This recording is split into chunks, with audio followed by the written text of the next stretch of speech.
कानपुर के कमिश्नर रहे असीम अरुण ने बीजेपी का दामन थाम लिया है। इसके साथ ही अब उनके सामने कई तरह की चुनौतियां हैं। कहा यह जा रहा है कि कन्नौज से असीम अरुण को बीजेपी मैदान में उतार सकती है, लेकिन असीम अरुण के सामने किस तरह की चुनौतियां हैं और किस तरह के उनके सामने तमाम तरह की बातें हैं, देखिए ये खास रिपोर्ट।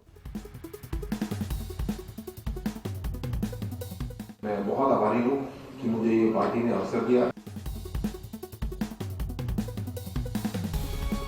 पुलिस में रहकर जनता की सेवा कर चुके असीम अरुण ने अब बीजेपी का दामन थाम लिया है। उत्तर प्रदेश बीजेपी के अध्यक्ष स्वतंत्र देव सिंह ने केंद्रीय मंत्री अनुराग ठाकुर की मौजूदगी में असीम को बीजेपी की सदस्यता दिलाई है।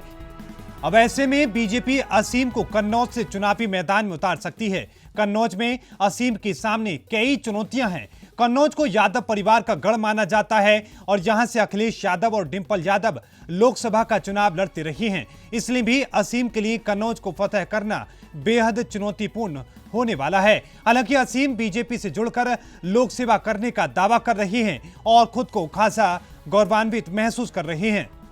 लोग पार्ट टाइम आते हैं, कुछ लोग पूर्णकालिक आते हैं। क्योंकि मैं सरकारी सेवा में हूँ तो मैं पूर्णकालिक ही आ सकता हूँ और इसके लिए मैं बहुत आभारी हूँ कि मुझे ये पार्टी ने अवसर दिया। शीर्ष नेतृत्व ने मेरे बारे में इतनी सोच रखी और मैं पूरा प्रयास करूंगा कि परिकल्पना के अनुसार जो अवसर मुझे दिया गया है मैं उसके अनुरूप कार्य करूं।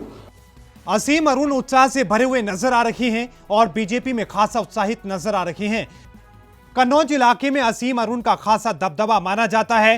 अरुण रहने वाले भी कन्नौज के ही हैं और इस क्षेत्र में असीम का एक अलग अनुभव भी रहा है। ऐसे में बीजेपी इस अनुभव का इस्तेमाल चुनाव में करना चाहती है। यही वजह है कि बीजेपी भी असीम की दिल खोलकर तारीफ कर रही है।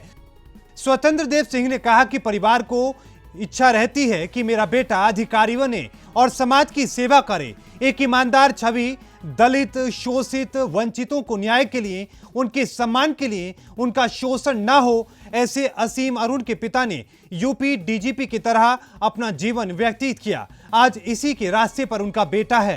एक ईमानदार अधिकारी और ऐसे आने से, ऐसे लोगों को पार्टी में आने से पार्टी का कद बढ़ेगा, समाज में सम्मान बढ़ेगा, दलितों में समाज में संदेश एक जाएगा और एक विचार भी हमारा नीचे तक आपके माध्यम से पहुंचेगा।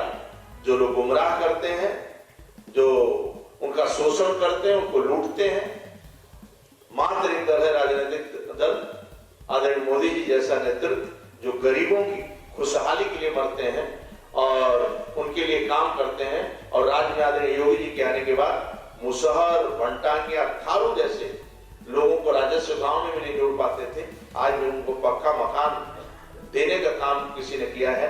तो भारतीय जनता पार्टी मैं पुनः आपका हृदय से असीम जी स्वागत करता हूं। अनुराग ठाकुर भी असीम अरुण को बीजेपी में शामिल होने के बाद खासा उत्साहित नजर आ रहे हैं। अनुराग ठाकुर ने कहा कि अरुण युवाओं के लिए एक प्रेरणा का काम कर रहे हैं। एक ऐसा चेहरा है जो अनुभवी भी है, युवा भी है। करियर के दौरान एक भी दाव जिनके ऊपर ना लगा हो, जिनकी पहचान ही ईमानदारी हो, ऐसे युवा अपना लंबा करियर छोड़कर बीजेपी में आ रहे हैं। ठाकुर ने कहा कि असीम अरुण प्रधानमंत्री नरेंद्र मोदी की योजनाओं से प्रेरणा लेकर यहां आए हैं। योगी राज में माफिया पर कार्रवाई होने पर वो यहां आए हैं। युवाओं के लिए प्रेरणा, एक ऐसा चेहरा जो युवा भी है, ईमानदार भी है, अनुभवी है, प्रोफेशनल है और अपने इस करियर के दौरान एक भी दाग जिनके ऊपर नहीं और ईमानदारी की पहचान।